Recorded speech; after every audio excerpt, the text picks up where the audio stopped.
बिस्मिल्लाहिर्रहमानिर्रहीम। अस्सलाम वालेकुम व्यूवर्स, आपको एक छोटा सा टोटका बताने जा रही हूँ जिसको आप इजीली यूज़ कर सकते हैं। इस टोटके को अगर रोज़ाना आप एक बार यूज़ कर लिया करेंगे तो आपके चेहरे के ऊपर जो झुर्रियाँ हैं छू कर भी नहीं गुजरेंगी। का क्या है, आपने सबसे पहले इधर लेना है विटामिन ई के कैप्सूल लेने हैं। अगर आपके पास मछली के तेल के कैप्सूल्स हैं तो उसको भी यूज़ कर सकते हैं। और एक कैप्सूल को आपने निकाल के अपने हाथ के ऊपर ले लेना है। क्वांटिटी का आप चेक कर लीजिएगा। अगर आप अपने हाथों और चेहरे के लिए यूज़ कर रही हैं तो पूरा कैप्सूल जो ऐड कर सकती हैं, लेकिन अगर आप सिर्फ और सिर्फ चेहरे के लिए यूज़ कर रही हैं तो आपने इसकी मिकदार को थोड़ा रखना है।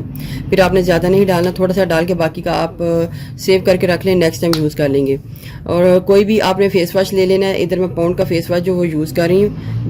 जितना भी जो भी आप घर में यूज़ करती हैं, थोड़ा सा पानी वगैरह लेके इसकी बना लेनी है फोमिंग बनाते हुए सबसे पहले हमने इसका मसाज करना है।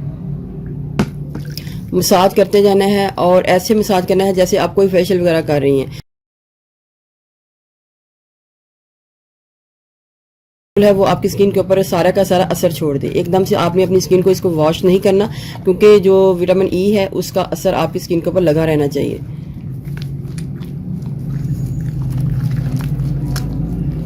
इससे और भी आपको बहुत ज़्यादा फ़ायदे मिलेंगे। आपकी स्किन जो है वो क्रिस्टल क्लियर होगी, आपकी स्किन के ऊपर झुर्रियाँ नहीं आएंगी। ऐसे करने के बाद आपने फिर इसको वॉश कर लेना है।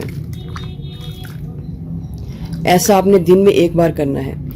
वैसे तो विटामिन ई के कैप्सूल जो हैं वो किसी न किसी चीज़ में आप डाल के यूज़ करते हैं, तो इस तरीके से आपको कोई भी मसला नहीं होगा। आपके वॉश बेसिन पे कैप्सूल जो हैं वो पड़े होंगे, आप इजीली उनको लीजिएगा अपने हाथों के ऊपर डाल के। अगर आप सोप यूज़ करती हैं, सोप के ऊपर हाथों में सोप की फोमिंग बना लें और उसको डाल के अपने चेहरे के ऊपर धो लिया करें, तो आपकी जो स्किन है वो वैसे भी क्रिस्टल क्लियर हो जाएगी और आपकी स्किन के ऊपर झुर्रियाँ नहीं आएंगी। बहुत अच्छा ये टोटका है, आप इसको ज़रूर यूज़ कीजिएगा।